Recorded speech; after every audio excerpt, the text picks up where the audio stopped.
मुल्क मुसलमान मुस्लिम personal law और शरीयत एप्लीकेशन एक्ट 1937 के मुताबिक विरासत, जानशीनी, खैरात, कानूनी मशवरे और फैसले, शादी और तलाक, कारोबार और माली मामलों का निपटारा करता है। इसी शरीयत काउंसिल पर मद्रास की हाई कोर्ट ने एक बड़ा फैसला देते हुए कहा कि काउंसिल महज एक इदारा है, ये कोई अदालत नहीं। इसे ट्रिपल तलाक केस में डिवोर्स सर्टिफिकेट देने का कोई हक नहीं है।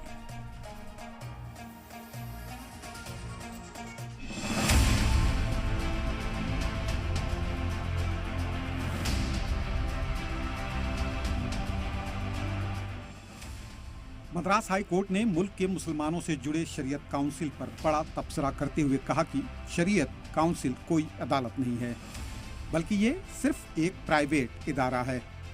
दरअसल एक मुस्लिम कपल के तलाक से जुड़े मामले पर समाअत के दरमियान कोर्ट ने ये तबसरा किया। एक जोड़े ने 2010 में शादी की थी।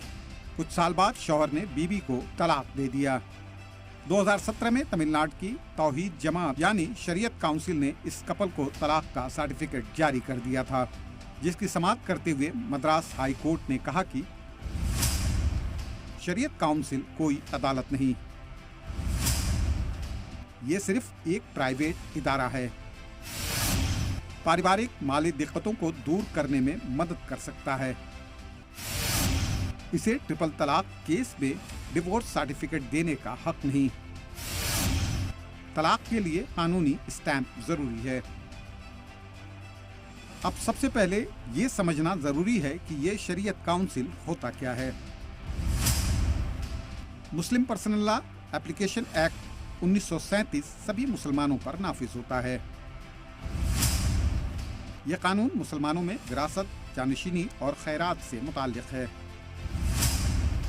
कानूनी मशवरे और फैसले, शादी और तलाक, कारोबार और माली मामलों को संभालती है।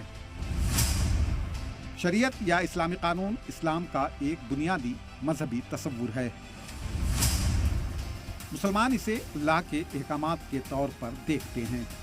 ऐसे में अब सवाल यह है कि मद्रास हाई कोर्ट के इस तबसरे से मुसलमानों से जुड़े इस शरीयत काउंसिल का क्या होगा।